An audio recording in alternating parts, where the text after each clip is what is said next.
In this lecture, we are going to talk about mechanical systems. But before we start, I would like to have a brief review, very quickly, to help us move on. Let me start with what we refer to as dynamic systems. A dynamic system simply is a system that contains dynamic components. And what is a dynamic component? It is simply a component that has the capability of storing energy. So a dynamic component is an energy storing component. Examples in electric circuits are inductors and capacitors. Those are the components that store energy, whereas the resistor is not capable of storing energy. The resistor dissipates energy. When we go to mechanical systems, we have two components that are capable of storing energy: mass and spring, whereas friction dissipates energy just like resistors dissipate energy. In general, if we have a system like this, we have an input that we refer to as control. We have an output which we refer to as response. What we need is a mathematical model that represents that system. That mathematical model will be an equation, or it could be any mathematical formula. So a mathematical model of a dynamic system could be one of two forms: a transfer function in the Laplace domain, or a differential equation in the time domain. If we have the input u and the output y, u and y, the transfer function is defined as the Laplace transform of the output divided by the Laplace transform of the input, assuming zero initial conditions. So it is a polynomial in the numerator and another polynomial in the denominator.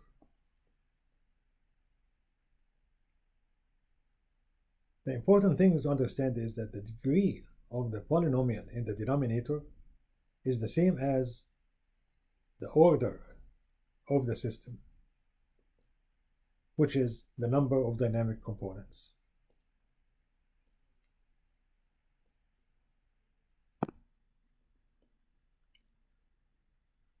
A differential equation, on the other hand, will be like this. I'll have the output with order n and the input with order m, where n is the order of the system. So for a second order system, I will have second order differential equation, and so forth. Then we come to what we defined as state variables. State variables are internal signals that actually help us have a better understanding of the performance of the system. And for that, we need the exact number of state variables that is equal to the order of the system. And in general, we describe the state model in this form: x dot equals ax plus bu and y equals cx, where x dot equals ax plus bu is a state equation and y equals cx is the output equation. The state equation is a differential equation of the first order. As you can see here, I have only x dot, so it is always first order. But x is a vector, so I actually have enough information to represent the system because I have more than one differential equation of the first order. I have as many differential equations as the order of the system. So x is a vector, x1, x2 up to xn, where n is the order of the system. With this review, we can now go ahead and start talking about mechanical systems. In general, I have here mass and spring. This is mass and spring and friction. And the force applied to the system will be related to the displacement y and the velocity y dot and the acceleration y double dot according to this equation. So the force equals my double dot. You remember from Newton's law, mass times acceleration. So my double dot plus ky, and that's where the spring will be storing energy, plus cy dot, and that's the friction. So I have mass, spring, and the friction, whereas the relationship with the mass is y double dot, with the spring is y, with the friction is y dot. In this system that I described here, I will choose the state variables as x1 and x2 equal to y and y dot. So x1 is y and x2 is y dot. And the input is f and the output is y.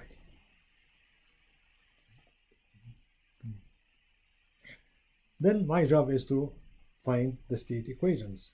The state equations individually, as in for x1 dot and for x2 dot. Clearly, if I have x1 defined as y and x2 defined as y dot, then the relationship between x1 and x2 is such that x1 dot equals x2. Then I need x2 dot. x2 dot from here, x2 dot equals y double dot. If x2 is y dot, then x2 dot is y double dot. So x2 dot is y double dot, and from the equation that I had originally, right here, that equation tells me that I can write y double dot in terms of y and in terms of y dot, because I have the equation originally that is there.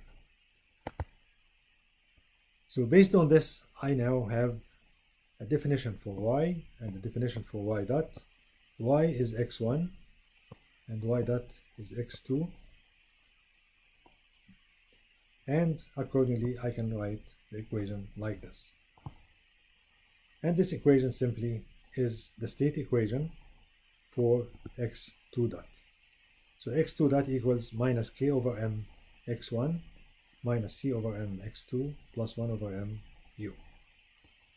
And I can put those in a matrix form, putting x1 and x2 together in a vector and putting u and y where they belong in the state model, and it would look like this.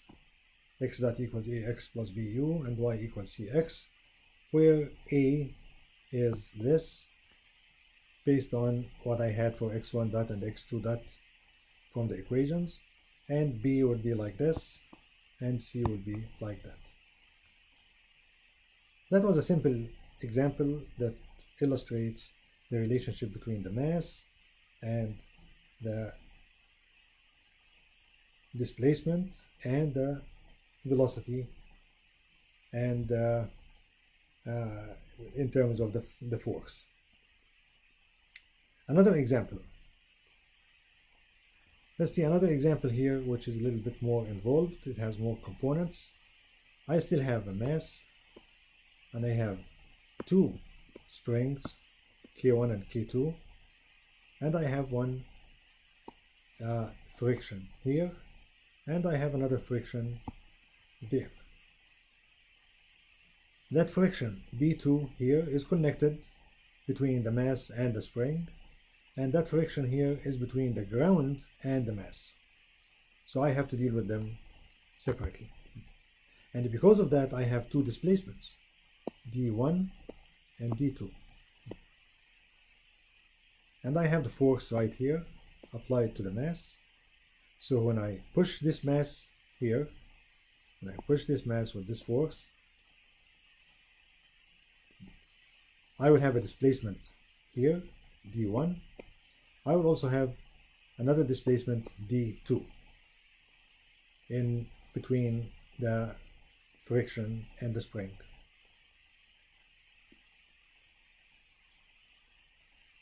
And because of the force here, there will be the response of the system, or the output of the system, which I will consider to be y. So I'm considering d1, which is the displacement of the mass, to be the output of the system. So the system has an input f, and it has an output y, which is the displacement d1 of the mass. The order of the system here is equal to 3, because I have 3 dynamic components. I have the mass, and the spring K1, and the spring K2.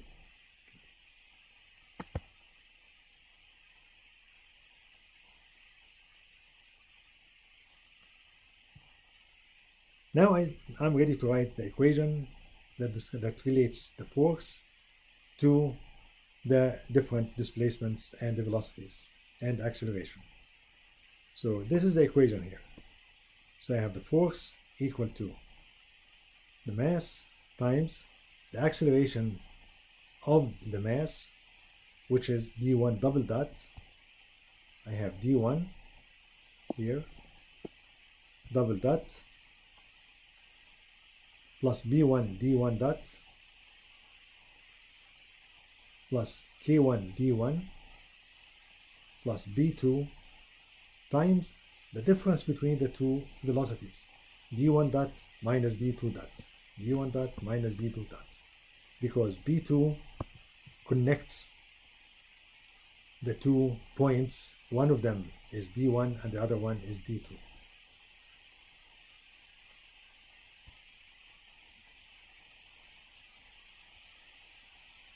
I need another equation that relates the second part to the right.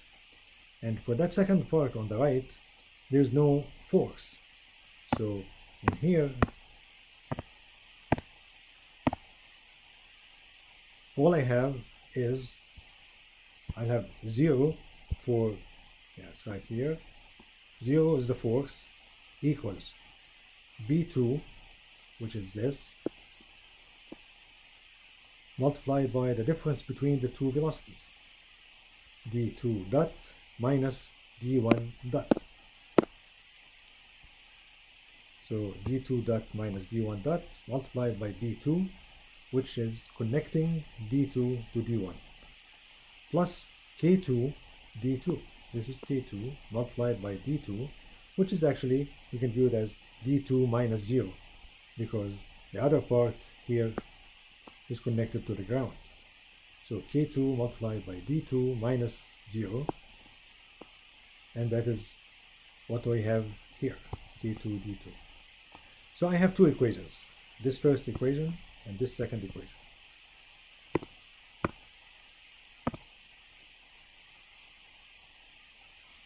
For the second equation, I can simply rewrite the relationship between k2 d2 and b2 and d2 and d1. So if you move to the other side, this one goes to the right side, to the left side, so that means it will be d1 dot minus d2 dot.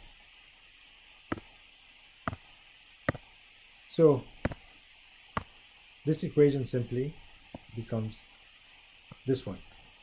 And then I will use that part here, which is the same as this part here.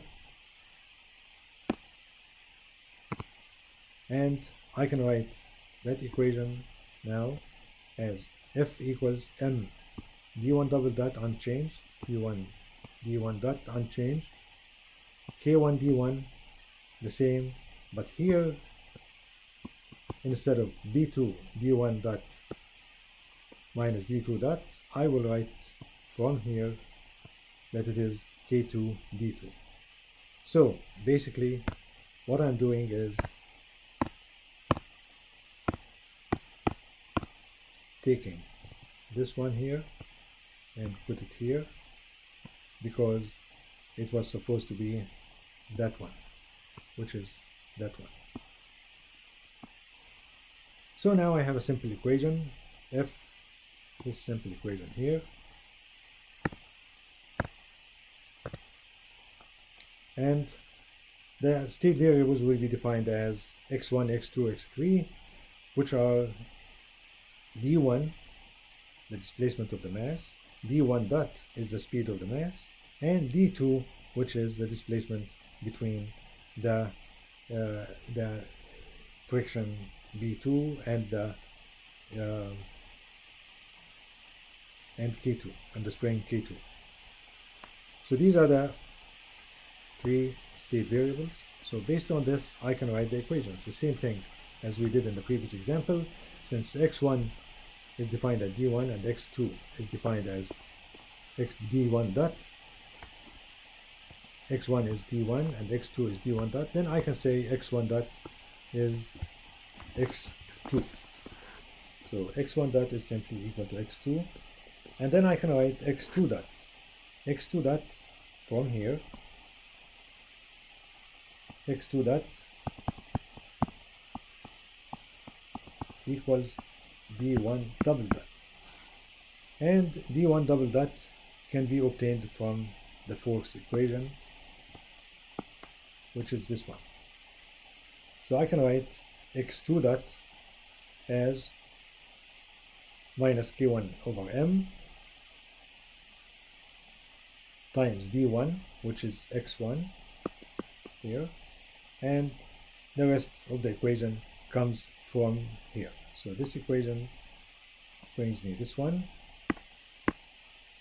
and all that is because I was able to define x2 dot as d1 double dot.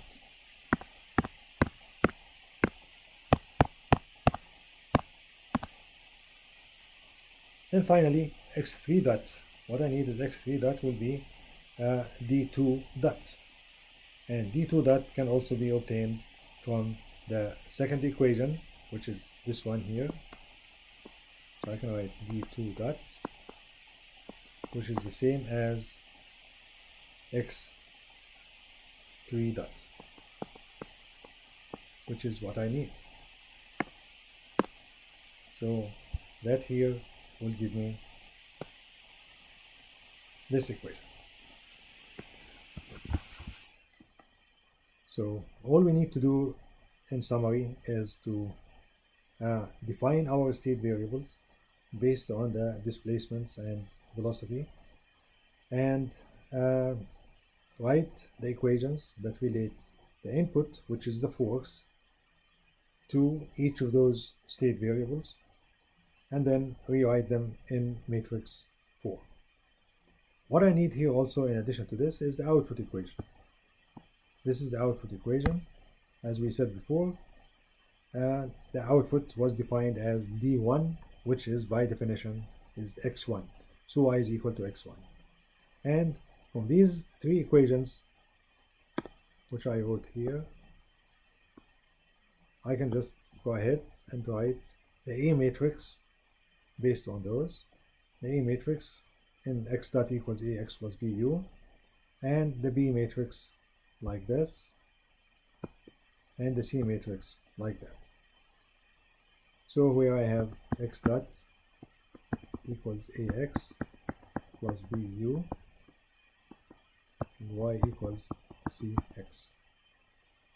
And that will be our state model that we can work with.